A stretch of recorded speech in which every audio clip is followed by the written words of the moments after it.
Cela vous est déjà arrivé d'être en total désaccord avec quelqu'un? Oui, forcément. Alors, ce que je vous propose, c'est de repenser à cette situation. C'est bon? Vous l'avez? Vous savez, le moment où vous vous rendez compte que vous n'avez pas du tout le même point de vue, le moment où vous vous demandez sérieusement si vous parlez la même langue, ou carrément si vous habitez sur la même planète. Alors, comment pouvons-nous percevoir les choses de façon si différente? Et cela nous arrive même avec nos proches, avec un ami, notre conjoint ou notre propre enfant. Le problème, ce n'est pas qu'on ait des avis différents, non. C'est qu'on pense avoir raison.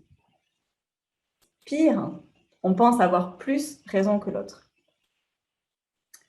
Alors, si je vous disais qu'il y a 9 raisons différentes d'être en désaccord.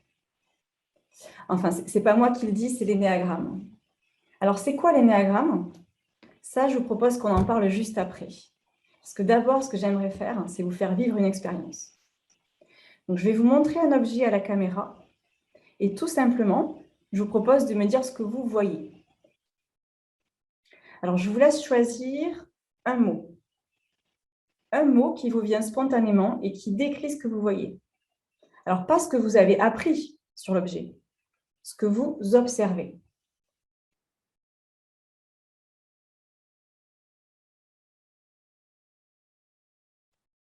OK? Alors, si c'est bon pour vous, vous pouvez écrire ce mot dans le chat pour nous le partager. Oui, lunettes, reflet, soleil. Allez-y, allez-y. Glamour, sombre, ombre. OK. Miroir, lunettes de soleil.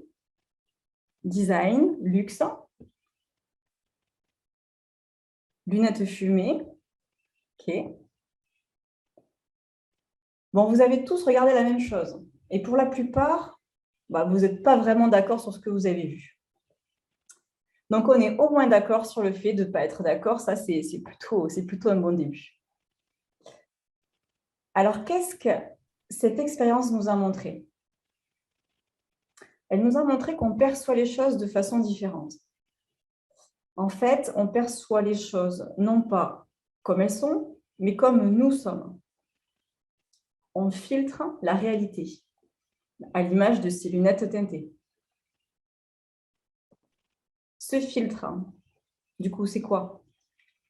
Alors, ce filtre, c'est notre personnalité. Et c'est là où l'énéagramme entre en jeu. Donc, l'énéagramme, je vous avais promis de vous en reparler, c'est un outil qui cartographie 9 profils de personnalité. Et qu'est-ce qui différencie ces 9 profils? Ce sont leurs motivations. Donc, chaque profil a une motivation principale.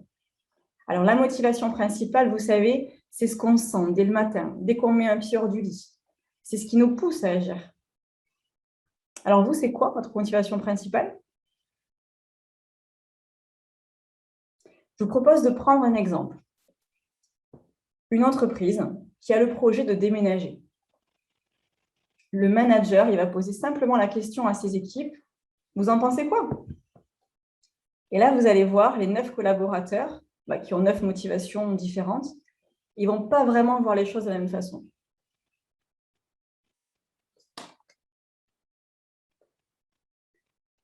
Les bureaux sont plus grands, mieux équipés, mieux placés. C'est OK pour moi.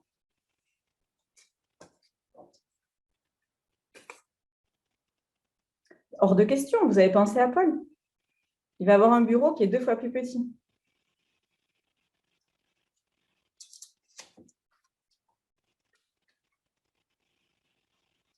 Écoutez, si ça nous permet d'atteindre l'objectif qu'on s'est fixé en termes de développement, moi, je vous suis.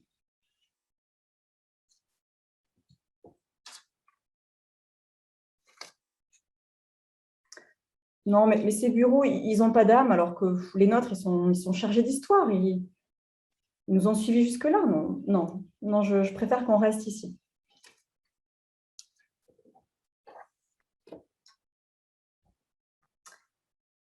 Écoutez, donnez-moi davantage d'informations. Je vais réfléchir, puis je reviens vers vous.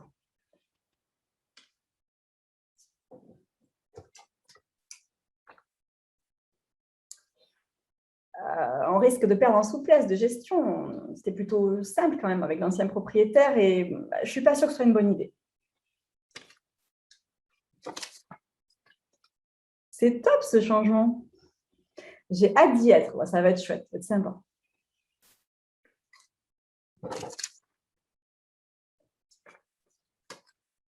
Oui, je pense que c'est un juste retour du travail fourni par les équipes.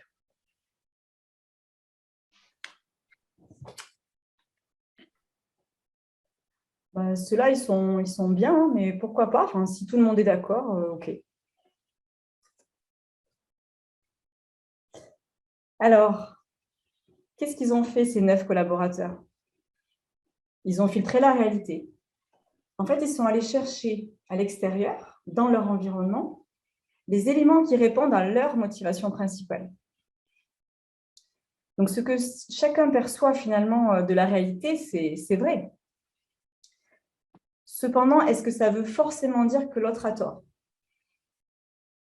L'autre perçoit simplement une autre partie de la réalité avec son filtre à lui. Il n'a donc pas forcément tort. Alors, vous allez me dire qui a raison? Vous, moi, tout le monde. Et qui a tort? Tout le monde aussi.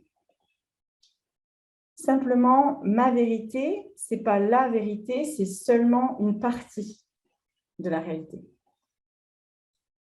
Alors, ne lâchons pas notre vérité, mais ouvrons-la à celle des autres pour nous rapprocher de la vérité.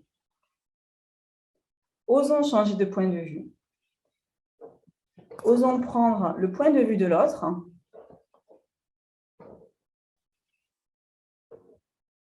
et regarder les choses sous un angle différent.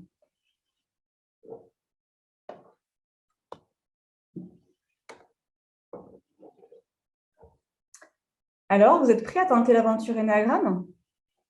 Allez, osez chausser les 8 autres paires de lunettes. Vous allez voir le monde, non pas en 3, en 4, mais en 9 dimensions.